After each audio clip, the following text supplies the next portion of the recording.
մի փոքր շեղվելով այս ընտրական ներքաղաքական զարգացումներից Տիկին Հակոբյան Բայրամովն այսօր Ադրբեջանի արտգործնախարարը խոսել է սահմանադրական փոփոխությունների այդ անհրաժեշտությունից, դա ըստ էության ներկայացնելով նախապայման խաղաղության պայմանագրի ստորագրման համար։ Հիմա նոր խորհրդարանը, որտեղ դուք մեծամասնություն չեք, ինչպես եք վարվելու այս պահանջի հետ։ Դուք ունեիք սցենար, որ եթե դուք չլինեք այդպես բացարձակ մեծամասնություն, ինչպես եք վարվելու։ Մենք բացարձակ մեծամասնություն ունենք խորհրդարանում, դա միանշանակ է։ Նկատի ունեմ նոր սահմանադրության հետ կապված սահմանադրական մեծամասնություն։ Այո, սահմանադրական։ Մենք ինձ մեծ հաշվով շատ չի հետաքրքրում ինչ է Բայրամովն ասում, ինչ են մյուս կողմերից շահարկվում, մեր ներքաղաքական տարբեր գործընթացները, եւ երբեք դա չի հետաքրքրել, որովհետեւ մենք մեր օրակարգերն ունենք, մենք չենք առաջնորդվում դրսից ինչ որ նման հայտարարություններով, մենք մեր օրակարգերն ունենք, որոնք հենց առաջանում են, մենք սկսում ենք քննարկել մեր հասարակության հետ։ Կոնկրետ նոր սահմանադրության պահանջը սա ոչ թե մեր առաջարկած օրակարգն է, այլ սա հասարակությունից եկած պահանջ է, որը մենք ձևակերպել ենք որպես օրակարգ։ Մենք շատ ենք լսել, որ մենք սահմանադրություն չենք ընտրել, որ միշտ սահմանադրության ընտրությունները կեղծված են եղել, որ պարտադրվել է այդ սահմանադրությունը հասարակությանը։ Մենք եղել ենք, չէ՞, այդ քվեարկությունների ժամանակ սահմանադրության։ Մենք գիտենք դա ինչպես եղել։ Այնպես ինչպես բոլոր ընտրությունները նախկին Հայաստանի թույլ տվեք ասել։ Եվ սա լավագույնը շարքվեց իհարկե ընդդիմության կողմից։ Ես հիշում եմ, երբ որ ադրբեջանական կողմից շահարկումները սկսվեցին, սրանք նպատակ ունեին իհարկե միգուցե թույլ չտալու, որ Հայաստանում իրոք սահմանադրություն փոխվի եւ իրոք չլինի որևէ սպառնալիք, չլինի որևէ հիմք Հայաստանի վրա հարձակվելու։ Իսկ միգուցե Ադրբեջանն այդպես էր ուզում։ Ինչու պետք է Ադրբեջանը հայտարարեր մեր օրակարգին աջակցություն, եթե այդպես է, այսինքն մենք ասում ենք պետք է նոր սահմանադրություն լինի, Ալիևն ասում էր նոր սահմանադրություն պետք է լինի։ Վստահ է, չէ՞, որ իր պահանջով հասարակությունը չի գնալու ու չի անելու այն, ինչը Ալիևի սրտով է։ Ուրեմն ինչու է անում այդպես Ալիևը։ Միգուցե որովհետև իրեն ձեռք է տալիս, որ սահմանադրությունը մնա այնպեսին, ինչպեսին կա։ Իսկ մենք սահմանադրության տարբեր խութերի մասին խոսելու զատ, մենք հասկանում ենք ինչքան խնդրահարույց է այսօր սահմանադրությունը, ինչքան հնացած ու չօգտագործվող ուրեմն կարգավորումներ կան այնտեղ, հա։ Բայց մենք հասկանում ենք բոլորս, որ շեշտը դրվում է նախաբանի վրա, անկախության հռչակագրին հղման վրա, որտեղ կոնկրետ պահանջ կա այլ երկրից, որովհետև Ղարաբաղի հետ միավորումը սա ուղիղ Ադրբեջանի տարածքային ամբողջականության դեմ նկրտում է, որովհետև Ղարաբաղը Ադրբեջանի տարածքային ամբողջականության մաս է։ Ուրեմն ինչու պետք է Ալիևն ուզի այնպես անել, որ Հայաստանում դա տեղի չունենա։ Գիտենք, չէ՞, մենք էլ որ մի բան ասենք Ադրբեջանում են սուր ընդունելու։ Այսինքն մենք են օրինակ Ֆրանսիայի նախագահը չէ, որ ասում է լավ կլինի, որ սահմանադրությունը փոխվի, որ շատերն ասեն, օ, տեսեք, անգամ այս ժողովրդավար պետության մեր բարեկամ պետության ղեկավարն է այդպես ասում։ Ուրեմն մի բան այդտեղ կա։ Բոլոր քվեարկողները լսելով, որ Ալիևն ուզում է, որ այստեղ սահմանադրություն փոխվի, ասելու է չէ։ Ռեակցիա առաջանա, դա հասկանում է Ալիևը։ Հիմա մենք պետք է ինքնուրույն մտածենք, թե ինչու էր այդ հայտարարությունները ադրբեջանական կողմից։ Մենք մեր հասարակությանը երկար ժամանակ է բացատրում ենք եւ երբ որ կհրապարակվի տեքստը եւ կսկսվի լայն քննարկումներ, մենք այդ ընթացքում ավելի ինտենսիվ կսկսենք խոսել նոր սահմանադրության անհրաժեշտության մասին եւ նաեւ խոսել թե օրինակ ինչու չպետք է նախաբանում լինի հղում անկախության հռչակագրին։ Երբ սպասենք, որ հրապարակումը Առաջիկայում դա գրեթե պատրաստ է եւ ես վստահ եմ, որ առաջիկայում գործադիրը կհրապարակի տեքստը եւ մենք ունենանք երկար ժամանակ այն բազմակողմանի քննարկելու, հանրային քննարկման դնելու, առաջարկներ լսելու, քննադատություններ, աջակցություններ։ Այնպես որ սա ինձ թվում է երկար թեմա է եւ առանձին թեմա է, որին կարող ենք առանձին անդրադառնալ, բայց պետք է իրոք անջատվել այդ ապատեղեկատվությունից, այդ ուղղորդումներից մեր ընդդիմադիր դաշտի եւ ուղիղ մտածել լոգիկա է, պարզ լոգիկա է։ Եթե մի բան ուզում է Ալիևը այստեղ չլինի, պետք է խորանալ, իսկ ինչու է ուզում, որ չփոխվի սահմանադրությունը։ Փոխվի, որ հարցակման հիմքեր ունենա։ Որպեսզի մնա այն խնդիրը մեր սահմանադրություն, որին միշտ կարելի է հղում անել, որպեսզի զորք չհեռացնել, որպեսզի, չգիտեմ, խաղաղության համաձայնագիրը չկնքել, միշտ լինի հիմք հղում, որին կարելի է մատնացույց անել, ասել, այ ես սրա համար չեմ անում։ Մեզ պետք է չէ այդ խաղաղության համաձայնագիրը։ Մեզ պետք է չէ, որ Ադրբեջանում վավերացվի թուղթ համաձայնագիր, որով Ադրբեջանը չպետք է ունենա հավակնություն մեր տարածքային ամբողջականությանը։ Բայց նաև Ադրբեջանը այն պետությունն է, որ թղթին հավատարիմ կարող է չլինել մեծ հավանականությամբ։ Այդ երկրորդ մասն է, բայց բարդ է չէ խախտել մի բան, որին քո ամենավերին մակարդակով ուրեմն համաձայնություն ես դու ստորագրել ես, որ դու ընդունում ես Հայաստանի տարածքային ամբողջականությունը, դու չես ունենալու անգամ հետագայում տարածքային պահանջ Հայաստանի Հանրապետություն, դու հարգում ես ուրեմն տարածքային ամբողջականություն, ինքնիշխանությունը Հայաստանի Հանրապետություն։ Բարդ է չէ դա խախտելը, երբ որ դու ընդունում ես։ Այո, կարող ես միշտ էլ այդ թղթերը մի կողմ դնել ու անցնել գործողության, միշտ հնարավոր է, բայց թղթով դա եւս մեկ բարիեր է, որը խախտելը այդպես պետք չի թերագնահատել։ Մյուս կողմից, ճիշտ է, որևէ թուղթ չի կարող լինել երաշխիք, ամուր երաշխիք։ Դրա համար մենք պատկերացնում ենք խաղաղությունը նաև միմյանցից փոխկախվածության, փոխկապվածության, փոխշահավետության մեջ լինելու միջոցով, որ դրա համար էլ կա TRIP նախագիծը, մենք խաղաղության խաչմերուկ ավելի լայն ուրեմն հնարավորություններ ենք պատկերացնում Հայաստանի համար, որը նաև փոխկախված է Ադրբեջանի հետ, որտեղ մեր մի կողմում Ադրբեջանն է, եւ եթե մենք ապաշրջափակում ենք պատկերացնում ամբողջական, դա նաև Ադրբեջանի համար է ապաշրջափակում։ Դա Ադրբեջանի համար կապ է Նախիջևանի հետ, դա Ադրբեջանի համար կապ է Թուրքիայի հետ եւ քաղաքակիրթ աշխարհի հետ թույլ տվեք ասել։ Այսինքն Ադրբեջանը տեսնում է, չէ, իր շահը, տեսնում է իր համար հարմար ճանապարհ, որով կարող է միջազգային բեռներ անցնել եւ ուրեմն մաքսատուրքեր, հա, տարբեր վճարներ արվի, օրինակ ադրբեջանական բյուջե։ Չէ, որտեղ ինքը կդառնա գայթակղիչ ճանապարհ այդ ողջ միջանցքը, որը անցնելու է Հայաստանով, Ադրբեջանով, ցկվելու է մինչև, հա, ավելի խորը։ Եվ սա փոխշահավետ է նաև Ադրբեջանի համար, եւ մեր փոխշահավետության մասին էլ չեմ խոսում, երկար եմ խոսել։ Ձեր այս ասացից կարելի է արձանագրել, որ իշխանության ներկայացուցիչների համար այնուամենայնիվ հստակ է, որ Ադրբեջանին մենք այսպես դժվարությամբ փորձում ենք բերել խաղաղության, կամ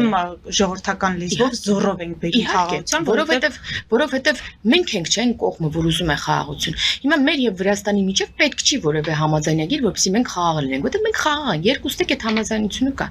Ադրբեջանի եւ Հայաստանի միջև պրոբլեմ է։ Մենք ինչքան երկար ենք բանակցել, որ այդ համաձայնագրի կետերը հաստատվեն նաև Ադրբեջանի կողմից։ Ինչքան երկար։ Հա, մենք ավելի ենք ուզում խաղաղություն։ Մեզ միգուցե ավելի է պետք այդ խաղաղությունը։ Բայց եթե բարդ չլիներ, այդ թղթերի անհրաժեշտությունն էլ չէր լինի։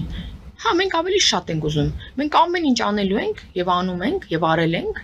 որ խաղաղ լինի մեր տարածաշրջանում։ Դուք կհիշեք, որ ընդամենը 2 տարի առաջ, գրեթե 2 տարի առաջ, Ադրբեջանը կրակում էր Սյունիքում։ Մենք կրակոցներ էինք լսում, մեր քաղաքացիները տեսանյութեր էին հրապարակում իրենց էջում, թե ինչպես են Ադրբեջանից կրակում։ Հիշում եք։ Հիմա մոռացել ենք, մենք լավ բաներին հեշտ ենք սովորում, բայց մենք այդ սադրանքներին չենք տրվել, չէ՞, մենք մեր կողմից չենք կրակել։ Այդ թիրախային չէին այդ կրակոցները, անկանոն էին, ինչ էին, բայց դա նպատակ ուներ, չէ՞, սադրելու որ Հայաստանի կողմից էլ լինի կրակոցներ։ Ինչու՞։ Հիմա մենք եկել ենք, հասել ենք այնտեղ, որ ասում ենք, այնտեղից այսպես են ասում, միթե սա չի նշանակում, որ Ադրբեջանը չի ուզում։ Մենք մոռացել ենք, որ ամիսներ առաջ, տարիներ առաջ Ադրբեջանը կրակում էր, հույս ունենալով, որ մեր կողմից եւս կկրակվեն, կրակոց կլինի, եւ դա կդառնա, չգիտեմ ինչ։ Կրակում էին Հայաստանում գործարանի վրա, հիշում եք։ Երասխուն։ Այսինքն մենք այդ բարդ փուլը անցել ենք, հիմա հասել ենք եւս մի փուլի, որը եւս հաջողությամբ անցնելու ենք։ Շատ լավ։ Տիկին Հակոբյան, ամփոփելով ի հեճուկս Փաշինյանի լավատեսության հայ-ռուսական հարաբերություններում խնդիրները կարող ենք արձանագրել, որ չեն հարթվում, մասնավորապես սահմանափակումները վերացված չեն, Փաշինյանը պատրաստ է Ռուսաստանի նախագահի հետ հանդիպել, բայց այնտեղից լռում են ոչ միայն ընտրության արդյունքների հետ կապված, այլև մենք տեսանք, որ ամեն դեպքում մինչև այս պահը Պուտինի հետ հանդիպում տեղի չունեցավ, փոխարենը Փաշինյանը Եկատերինբուրգում հանդիպեց Միշուստինին, ինչպես եք պատկերացնում հարաբերություններում խնդիրների այս հարթումը, լուծումը։ Նախ Եվ ինչ արդյունքներով է վերադարձել Փաշինյանը։ Ռուսաստանի նախագահի հետ հանդիպումը ընդհանրապես 2 ամիս էր գրեթե առաջ էր, որ վարչապետը ունեցել այդ հանդիպումը։ Հիշեք են հայտնի հայտարարությունները։ Այո, ընտրություններից հետո կարևոր է որպեսի Հա, տեսեք, բայց այդպես չի, չէ՞ որ անընդհատ պետք է անընդհատ արագ հանդիպել, այդպես շուտ թայմեր դրած չի էլի հանդիպումների արանքում։ Իհարկե այդ հանդիպումը կլինի, հիմա աշխատանքային այց էր եւ ոչ Մոսկվա, եւ միշտ չէ որ ամեն այցի ժամանակ նաեւ պետք է գնալ մի հատ էլ Մոսկվա, պատկերացնեք Ռուսաստանի ինչ մեծ, կարծեմ Եկատերինբուրգում էր հանդիպումը եւ միշտ պետք է գնալ եւ նաեւ հանդիպել այս դեպքում Պուտինի հետ։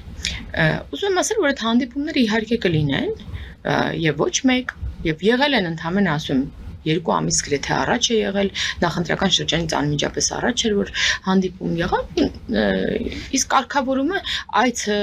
սեղանի շուրջ նստելը, խնդիրների մասին խոսելը, դա արդեն առաջընթաց է, չէ՞։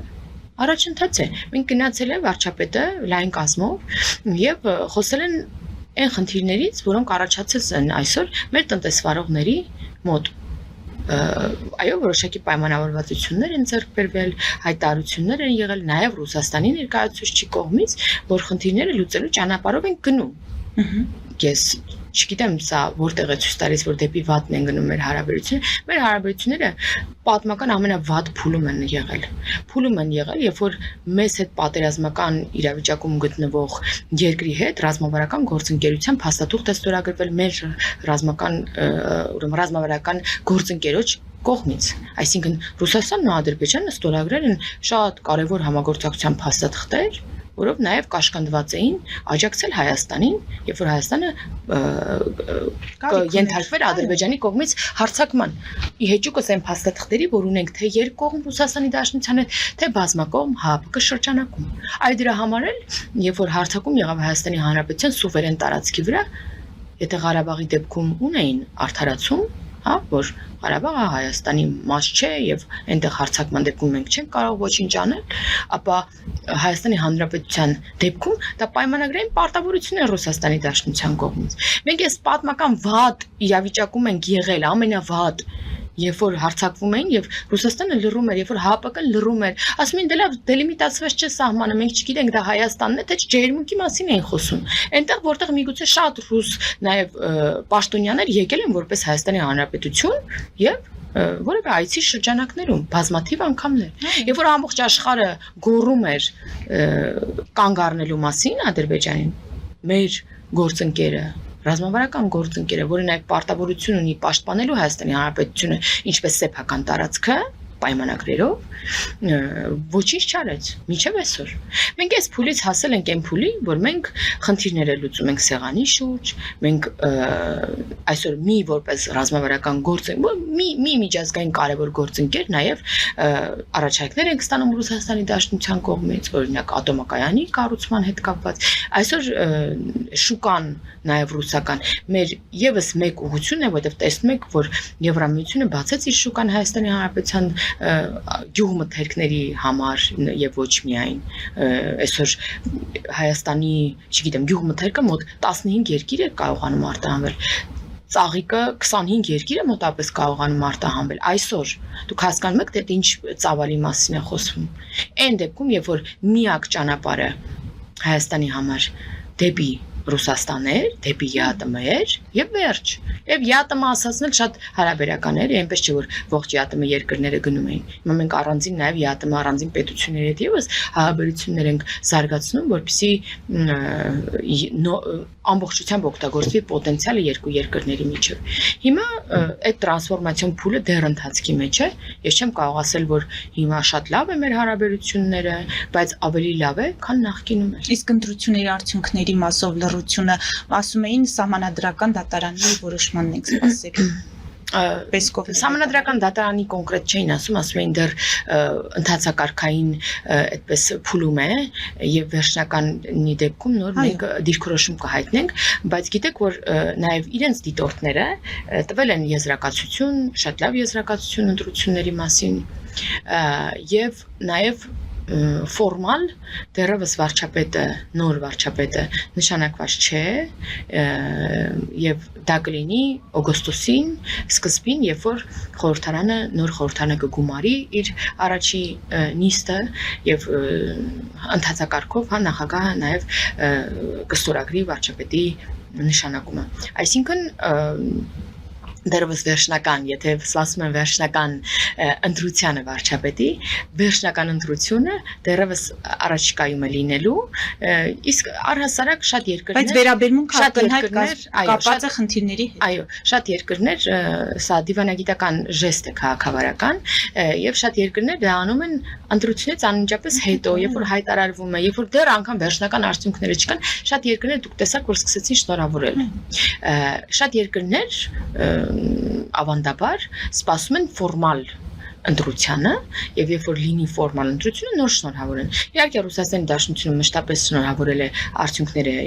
հայրապարակումից հետո, բայց հիմա միգուցե նրանց մոտ դիվանագիտական նոր կանոնակարգ կա եւ առաջնորդվում են իրենց նոր կանոնակարգով սպասելով ֆորմալ վերջնական ընտրությանը։